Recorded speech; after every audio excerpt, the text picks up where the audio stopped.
Hello and welcome to our Mulberry Talent Partners leadership conversation. I'm going to give participants just a few moments to begin logging on.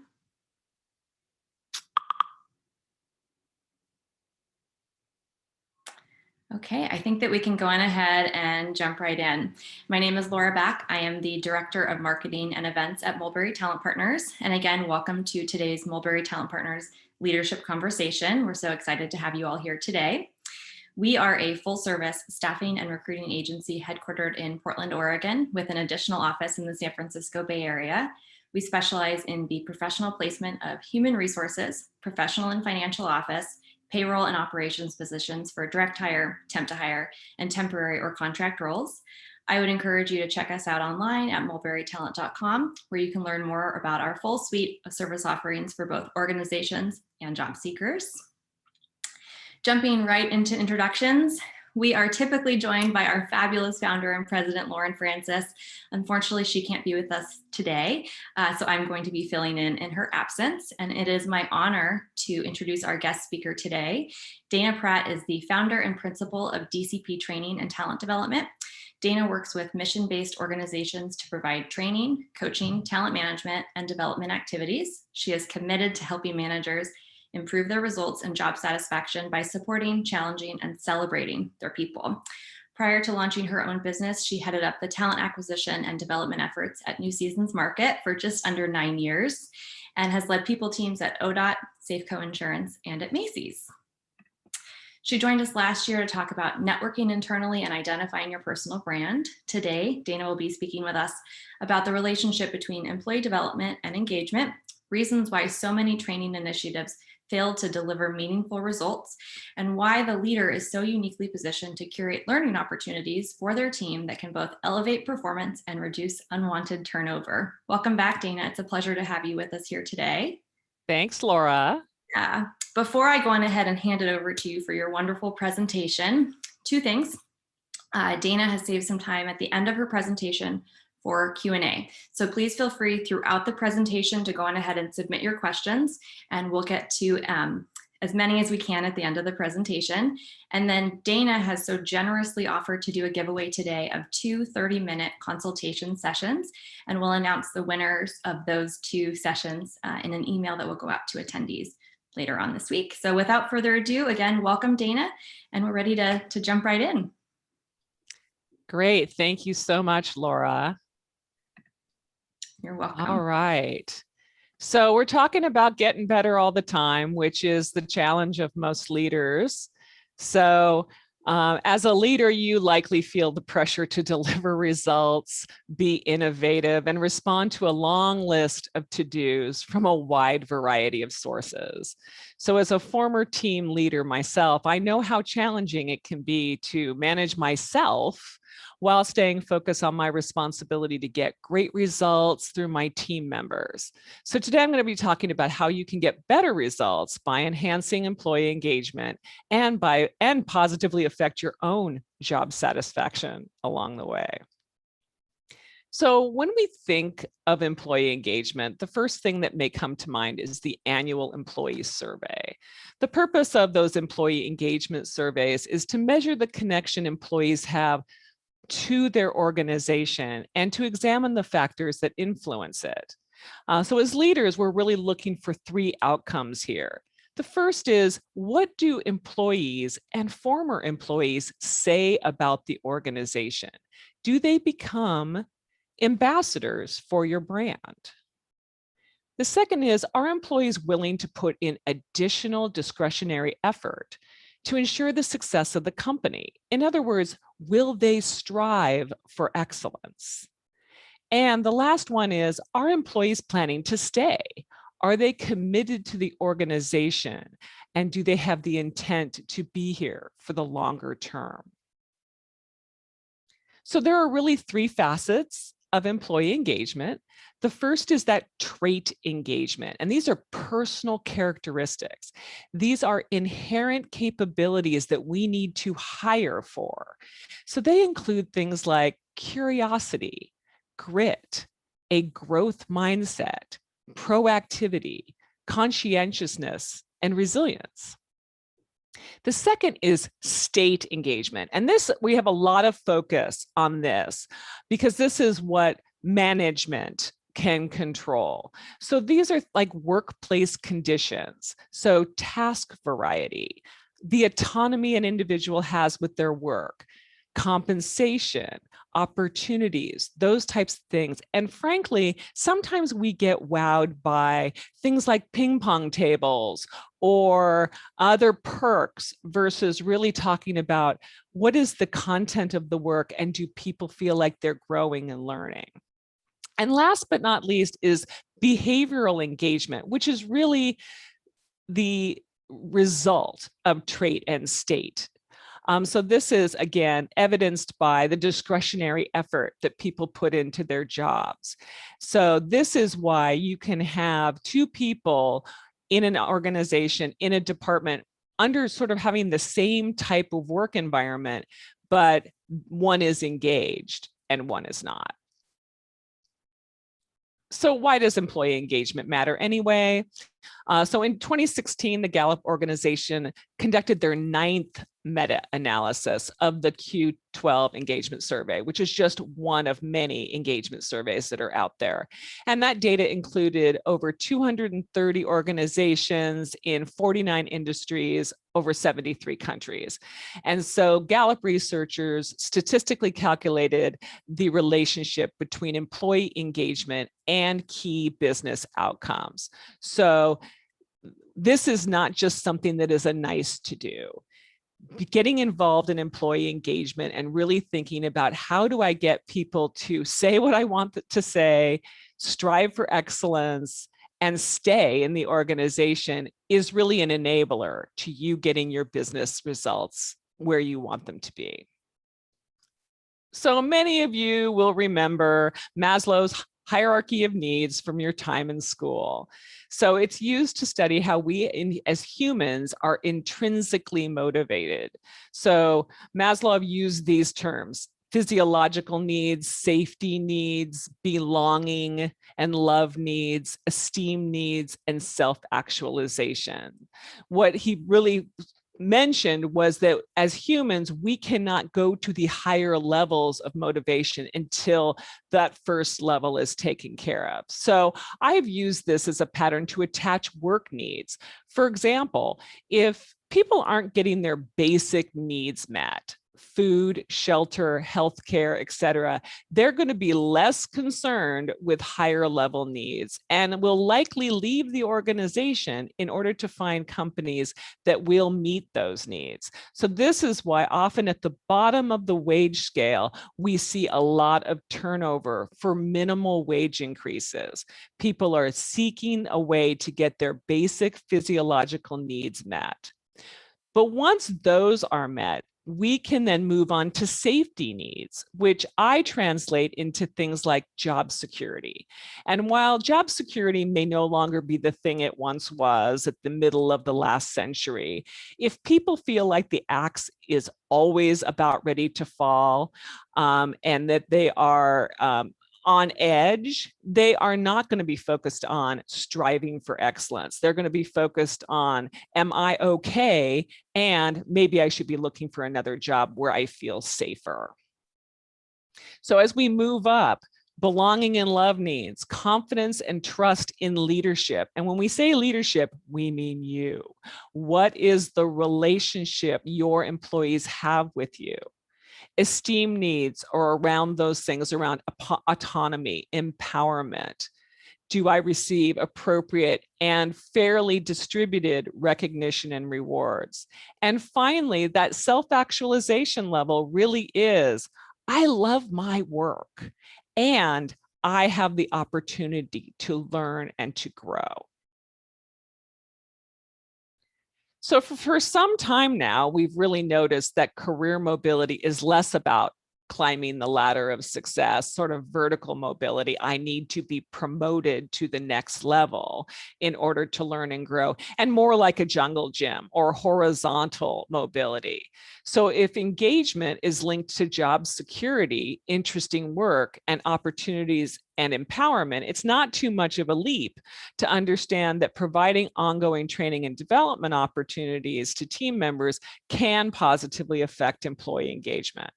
Your ability to respond to the ongoing changes the future holds is linked to your ability to succeed in the long term. So as I mentioned in the beginning, you may be thinking that I'm going to throw another to-do on your already daunting list. Not exactly. So as leaders, you are responsible for delivering results through others. As you consider investing in learning and development, you need to consider your return on investment, or at least your return on expectations. So while individual employees have needs, like we talked about, your organization has needs too. Business needs are your highest order need, and all other needs originate from those business needs. So business needs are operational or strategic goals. These are the things that most businesses talk about all the time. Grow market share, drive sales, reduce waste, increase productivity, and they are measured in numbers.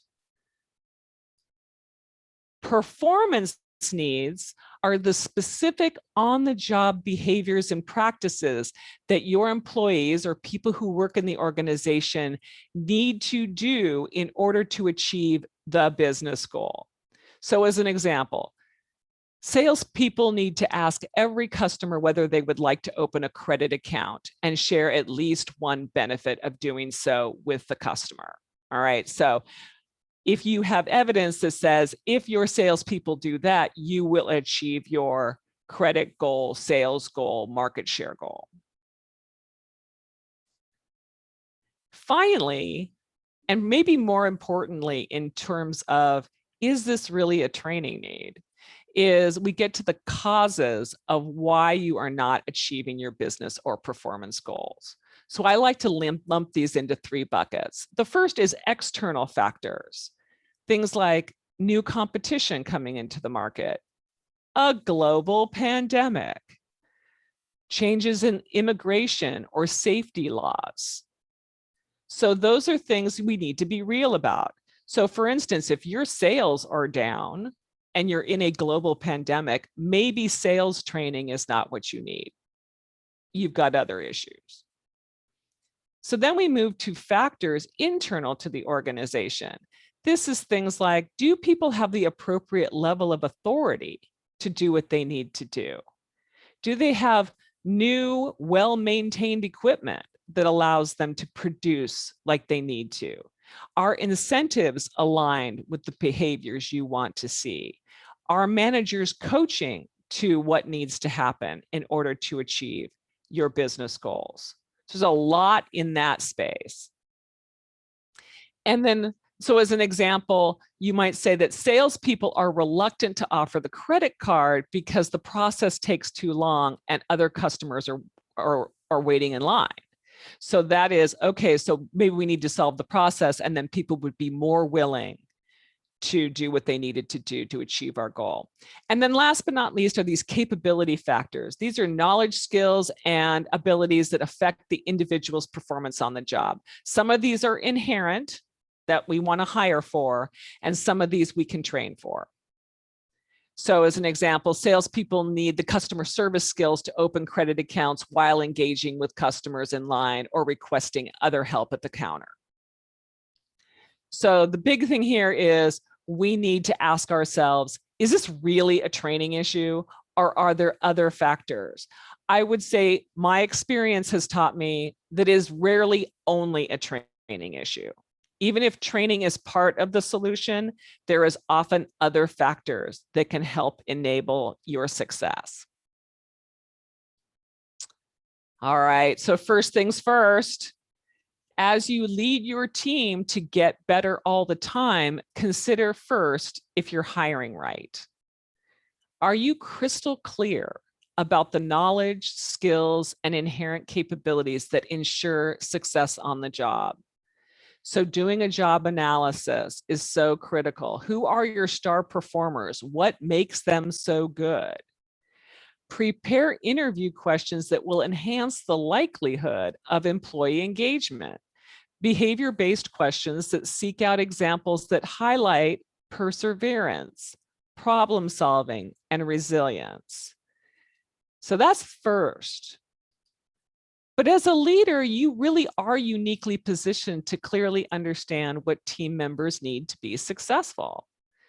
Partner with your HR or training departments to create a structured, at least 30-day long onboarding plan that ensures that employees understand how the work they do affects other team members, other departments, and helps contribute to the company mission.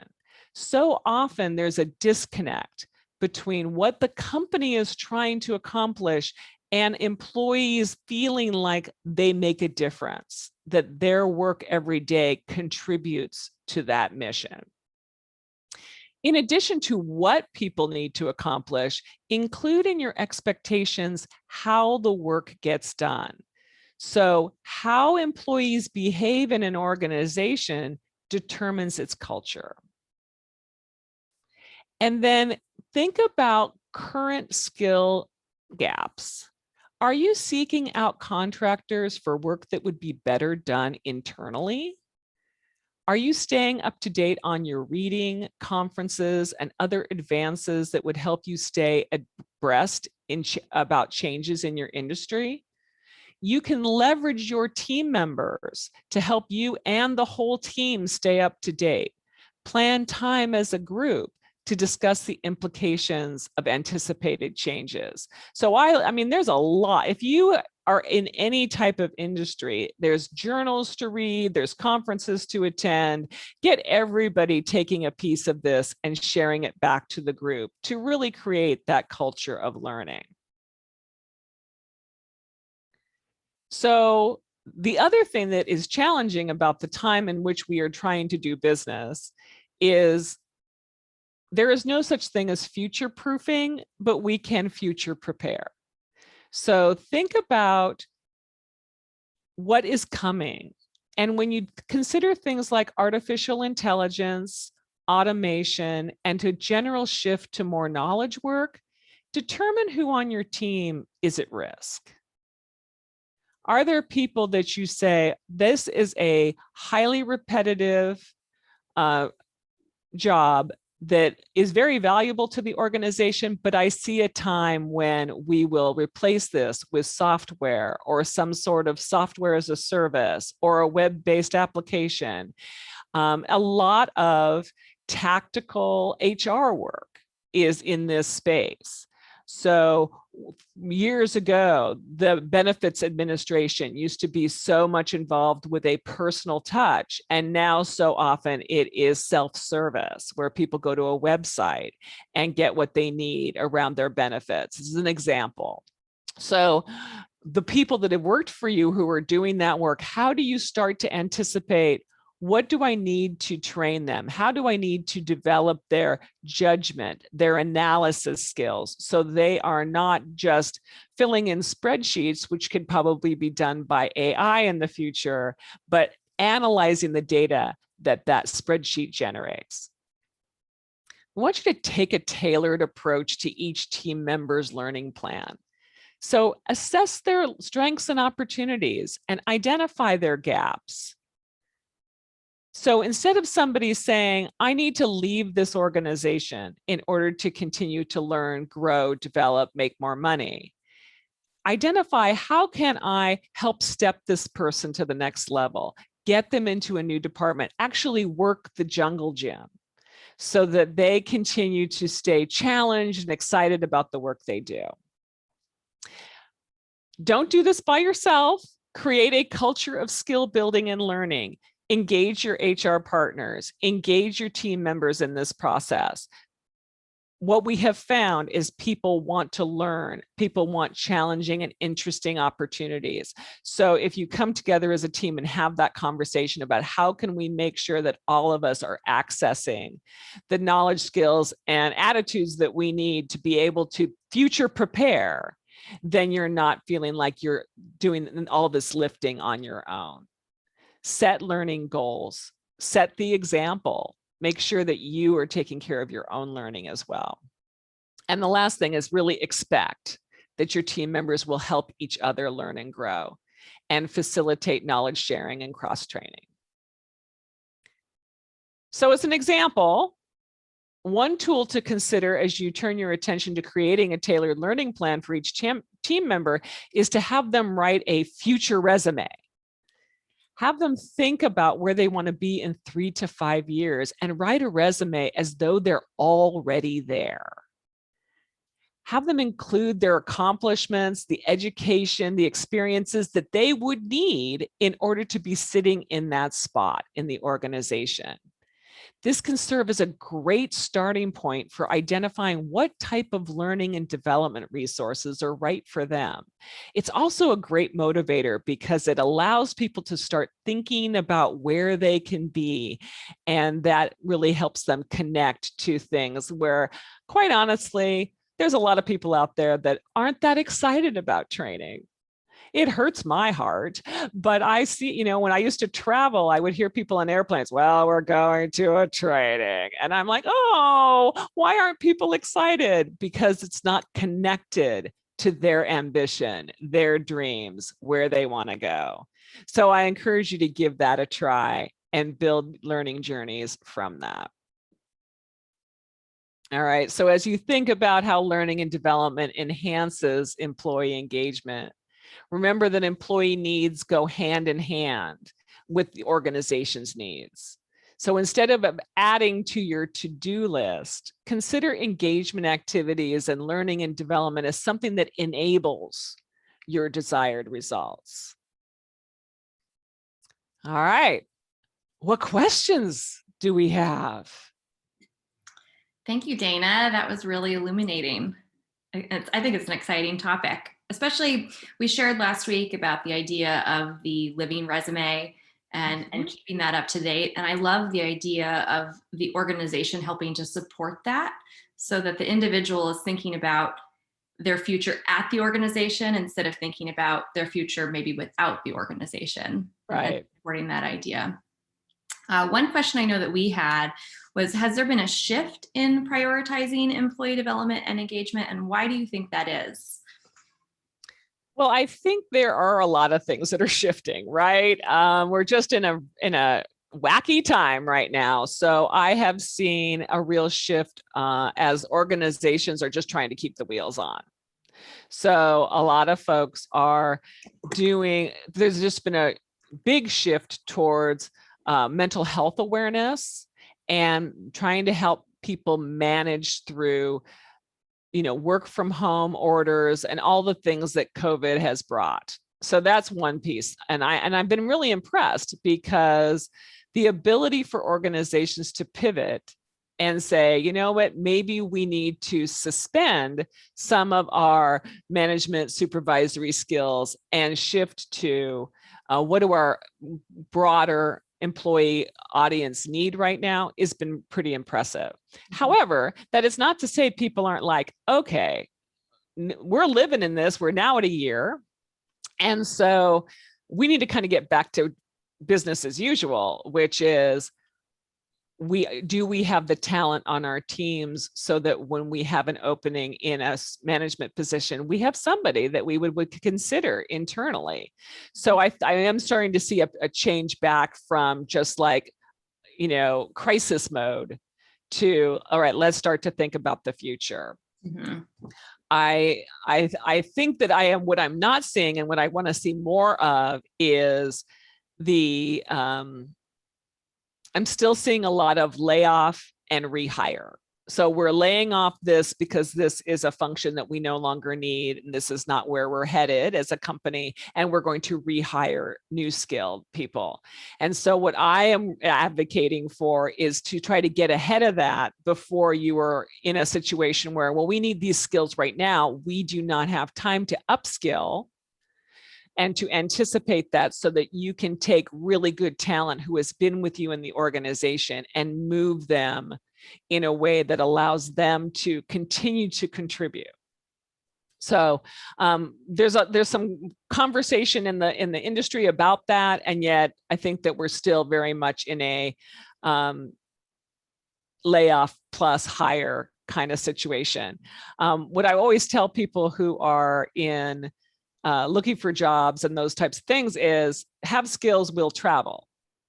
So if you work for an organization who applies it that way, you can say, well, I was developing my skills anyway, so I can take them with me, or I'm in a position to apply for these new roles. That's great. Looks like we had some questions come in. Jill asks, what unique programs are you seeing implemented that are having success in the workplace? Let's see. The biggest thing is I'm seeing like this mental health work where it's how do I as a leader have a conversation with someone if I feel like, something has changed in their performance, in their behavior. So to be able to prepare people to manage through very challenging and personal conversations.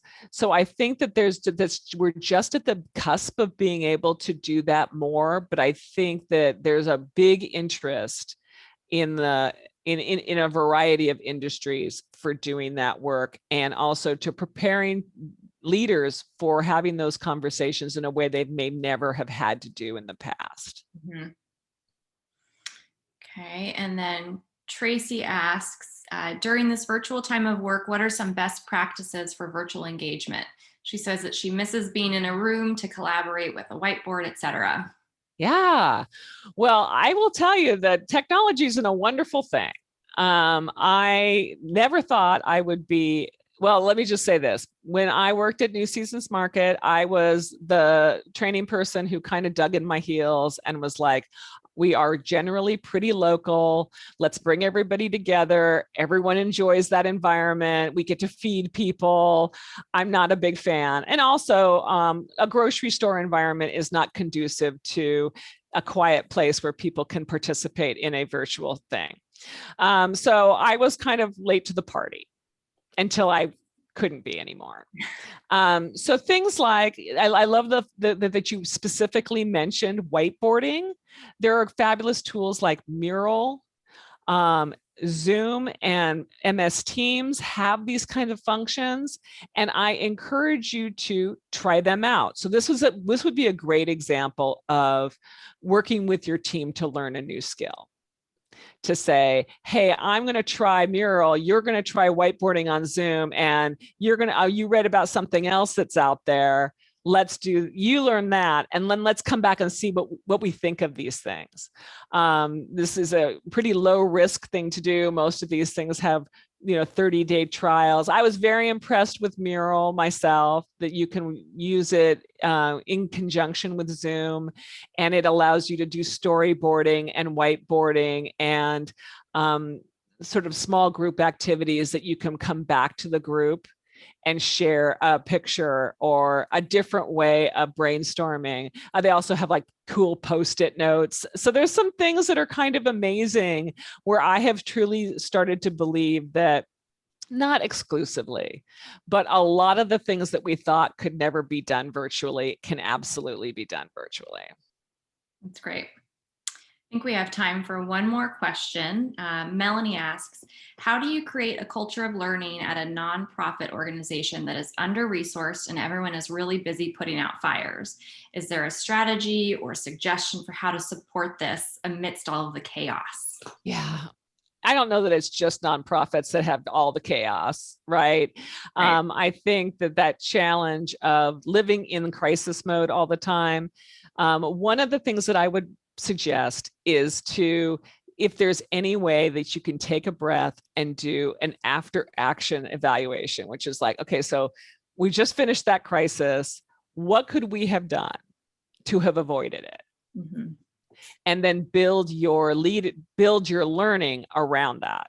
It's like, so that's a tough thing to do because you may still be dealing with a lot of crisis, but you say, we're going to have to carve some time out, and eventually we will have less crisis and more planful learning around how do we reduce these. So I realize that that is a very easy say and probably a very challenging do, not just in the nonprofit world, but in most worlds where, a lot of leaders, quite frankly, are adrenaline junkies, and we kind of love the crisis, right? We kind of love the chaos. So to be able to challenge ourselves and say, okay, what can I do today that my future self will thank me for?